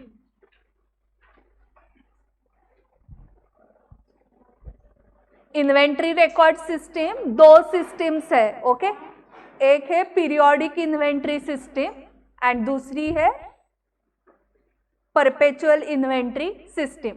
सो पीरियोडिक में आपने जैसे बताया वैसे वीकली वगैरह रिकॉर्ड करना है, एंड परपेचुअल में कंटिन्यूअस बेसिस पे रिकॉर्ड मेंटेन करना है स्टॉक का। कंटिन्यूअस मतलब कैसे, फॉर एग्जाम्पल आपने परचेस किया, रिकॉर्ड काउंट किया, सेल किया, रिकॉर्ड काउंट किया, परचेस किया, रिकॉर्ड काउंट किया, तो after every purchase and every sale there is record of stock, वो हो गया परपेचुअल, कंटिन्यूअस बेसिस पे अभी क्या स्टॉक है, अभी क्या स्टॉक है, ओके। एंड पीरियोडिक मतलब क्या, कि एक पूरा मंथली बेसिस पे वगैरह, after every purchase and after every sale record नहीं देखा जाएगा, ठीक है। सो पीरियोडिक इन्वेंट्री सिस्टम में उन्होंने दिया है, periodic inventory system is a method of ascertaining inventory, to ascertain मतलब टू फाइंड आउट, इन्वेंट्री मतलब stock, to find out inventory by taking an actual physical count और मेजर और weight of all the inventory items on hand at a particular date on which inventory is valued. So periodic inventory system में हम physically count करने वाले हैं। So for example shirts का business है, तो shirts आपके गोडाउन में physically आप count करोगे कितने shirts बाकी है, वो हो गया periodic inventory system, ओके। और कब काउंट करोगे, जिस दिन का आपको वैल्यूएशन चाहिए। आपको बैलेंस शीट कब की प्रिपेयर करनी है, 31 मार्च की, मतलब आप वैल्यूएशन कब का करोगे, 31 मार्च को वैल्यूएशन करोगे, तो आप फिजिकली काउंट भी कब करोगे, 31 मार्च को, क्योंकि आपको जो स्टॉक लिखना है बैलेंस शीट में वो कौन से डेट का स्टॉक लिखना है, 31 मार्च का। सो इसलिए वैल्यूएशन भी 31 मार्च को होगा एंड फिजिकल इन्वेंट्री काउंटिंग भी 31 मार्च को होगा, ठीक है। सो ये हो गई पीरियोडिक इन्वेंट्री सिस्टम, और इसमें कैलकुलेशंस देखो कैसे, वो सर्कल्स पढ़ो।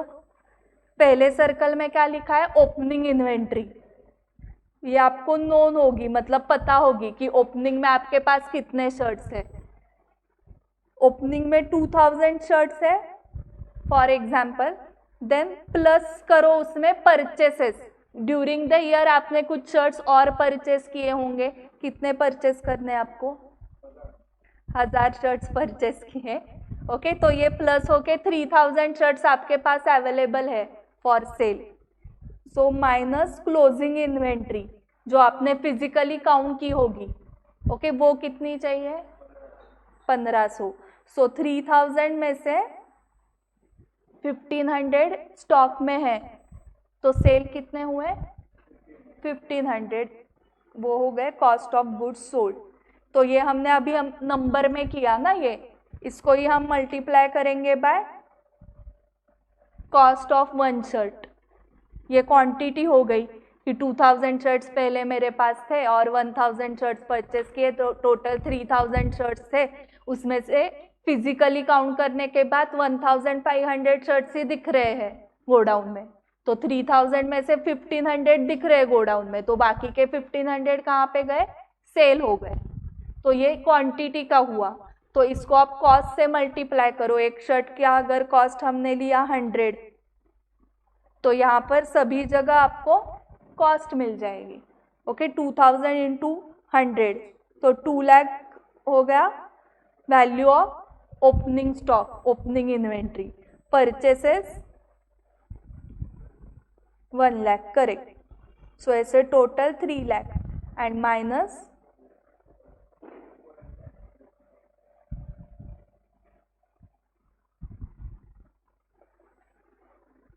तो ये 1,50,000 जो है वो कॉस्ट ऑफ गुड्स सोल्ड है।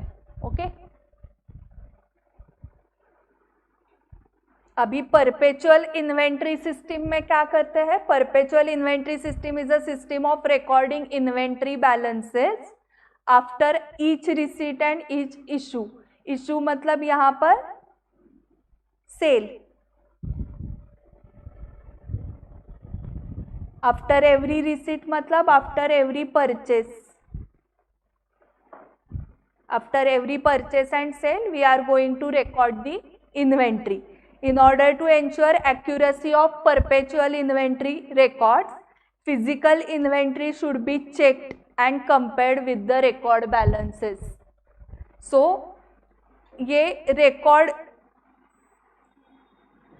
इसमें क्या होता है? बुक्स में या कंप्यूटराइज रिकॉर्डिंग किया जाता है। सो अगर आप मेडिकल शॉप में आपने कभी एक्सपीरियंस किया होगा, आपने कुछ मेडिसिन मंगवाया है तो ऐसे वो कंप्यूटर में देखता है ये मेडिसिन है क्या। ओके तो वो ये सिस्टम लगा रहा है परपेचुअल सिस्टम, तो वहाँ से ही वो बताता है, वो अंदर जाके चेक नहीं करता कि है या नहीं, वहाँ से ही नहीं खत्म हुआ है। ओके तो उसने after every purchase and sale record maintain किया हुआ है। बट रिकॉर्ड में उसके कंप्यूटर में दिखा रहा है कि XYZ मेडिसिन नहीं है, 0 है। ओके तो फिजिकली उसको जाके भी देखना पड़ेगा कंपैरिजन के लिए कि सचमुच नहीं है ना, फिजिकली भी। सो वो कंपेयर करना होता है। ओके सो क्रॉस चेकिंग कर रहा है वो। परपेचुअल सिस्टम में ये करना पड़ेगा, पीरियोडिकल सिस्टम में ये करना ही नहीं पड़ता है, क्योंकि हम पहले फिजिकली काउंट कर रहे हैं ना शर्ट्स। 1000 शर्ट्स फिजिकली काउंट किया एंड देन मैंने कंप्यूटर में डाला कि 1000 शर्ट्स है, तो मुझे क्रॉस वेरीफाई करने की जरूरत नहीं है। बट परपेचुअल में क्या होता है? पहले क्रॉस वेरीफाई करना पड़ेगा, क्योंकि आपने जो स्टॉक रिकॉर्ड किया है वो कंप्यूटर में रिकॉर्ड किया है after every purchase and after every sale. जैसे पहले आपके पास ओपनिंग स्टॉक, अभी इसके सर्कल्स देखो, ओपनिंग स्टॉक हमारा 2000 था क्या, फिर परचेसेस 1000 थे। ओके एंड देन आपको सिस्टम बताएगा कि सेल हो गए हैं 1500 के, तो स्टॉक में कितना होगा? 1500 होगा। ये सिस्टम बता रहा है आपको, कंप्यूटर में बता रहा है। देन आप एक्चुअली क्रॉस वेरीफाई करोगे कि सच में 1500 शर्ट्स है क्या। तो इन दोनों में सर्कल्स में डिफरेंस क्या था? ओपनिंग प्लस परचेसेस तो सेम ही था दोनों जगह, थर्ड वाला सर्कल अलग था। थर्ड वाला सर्कल इधर था कि आपने फिजिकली काउंट किया था एंड एज अ रिजल्ट आपको मिल रहा था कि कितने शर्ट सेल हुए हैं। यहाँ पर एज अ रिजल्ट आपको मिल रहा है कितना स्टॉक में है, क्योंकि यहाँ पर जो सेल किया है वो आपको सिस्टम बता रहा है ना इतने शर्ट सेल हुए हैं। तो ये डिफरेंस है दोनों में, पीरियोडिकल एंड परपेचुअल में। पीरियोडिकल सिस्टम का और एक नाम है physical counting system, physical inventory system. It is because of actual physical count that system is also called physical inventory system, periodical को, and perpetual को ऐसा कुछ दूसरा नाम नहीं है। ओके समझ में आ गया ये? एक क्वेश्चन सिर्फ ओरली हम सॉल्व करने वाले हैं, जो ये डिफरेंस भी कल देखने वाले हैं हम, तो कल फिर से रिवीजन हो जाएगी, इसलिए पर्पजफुली उसको कल के लिए रखा है। ओके डिफरेंस में फिर से रिवीजन होगी पीरियोडिकल एंड परपेचुअल की। अभी जो मेथड्स की लिस्ट हमने देखी थी, historical cost, non historical cost, historical में ordinarily interchangeable, ordinarily not interchangeable में पहला था स्पेसिफिक आइडेंटिफिकेशन मेथड, तो उसका डायरेक्टली इलस्ट्रेशन देख रहे हैं क्योंकि बहुत इजी है। बहुत इजी है इसलिए एग्जाम में नहीं आता है, इसलिए ओरली ही करो इसको। लास्ट लाइन से क्वेश्चन रीड करना होता है, जो नए स्टूडेंट्स हैं उनको बताती हूँ, क्वेश्चन फर्स्ट लाइन से रीड नहीं करते हैं। क्वेश्चन जहाँ पर क्वेश्चन की लाइन है वो पहले रीड करो तो पहले समझेगा क्या करना है। So determine the value of closing stock, ये क्वेश्चन है। Illustration 1, Surekha limited deals in 3 products P, Q and R which are neither similar nor interchangeable. At the end of the financial year, the historical cost and NRV, net realizable value of items of closing stock, are given below. So items P, Q, R, historical cost rupees in lakhs है। ये historical cost कहाँ से आ गई? Specific identification method लगा दी उन्होंने। Okay, यही method क्यों लगाई? Because of these wordings, they are not similar, neither similar nor interchangeable. इस टाइप के गुड्स के लिए एक ही मेथड है, स्पेसिफिक आइडेंटिफिकेशन मेथड। इसी मेथड से कॉस्ट निकलती है, तो वो कॉस्ट उन्होंने दी है already, and net realisable value भी दिया है। तो आपको सिर्फ क्या करना है? कंपेयर करना है, and whichever is higher या लोअर, लोअर। तो इसमें कौन है लोअर? 38, तो P रिकॉर्ड होगा एट 38, Q दोनों सेम ही है तो 29 एंड R 40। ओके, तो समझा ये क्यों नहीं आने वाला है एग्जाम में। Okay, so which ever is lower का सिर्फ रूल लगाना था इसमें। कॉस्ट एंड NRV दोनों उन्होंने ही दिया था। आपको जो एग्जाम में क्वेश्चंस आने वाले हैं उसमें कॉस्ट आपको निकालनी है। इसमें कॉस्ट भी निकाली थी उन्होंने ही, NRV भी उन्होंने ही दिया था, एंड देन इन तीनों की टोटल करके 81 लाख का वो टोटल स्टॉक है आपके पास, PQR मिला के। सो एक इलस्ट्रेशन हो गया। ओके, अभी कल से आपको मॉड्यूल 1 लाना है। जिनके जिनके पास मॉड्यूल है घर पे उसको इधर तक लाओ। Okay, module 1। एंड जिन्होंने अभी तक रजिस्ट्रेशन नहीं किया है ऑनलाइन स्टूडेंट CA इंस्टीट्यूट का, वो आज ही करो, आज अच्छा मुहूर्त है, आज कर लो। ओके, क्लास स्टार्ट हो चुका है आपका, 1 महीना आगे लगेगा, ठीक है। ओके, किसी को कुछ डाउट्स है क्या? नहीं है, ओके, ठीक है। सो आपका टाइमिंग आपको पता है 11:30 to 4, आपका टाइमिंग 9:30 to 5:30। ओके, जिनको जैन देना है उनका 11:30 to 4 है टाइमिंग, जिनको सितंबर देना है उनका टाइमिंग 9:30 to 5:30 है, ठीक है।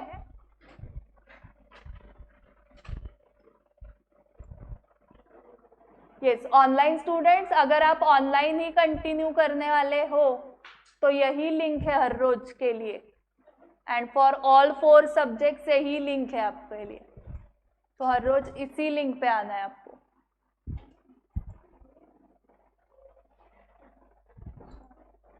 Yes, bye bye.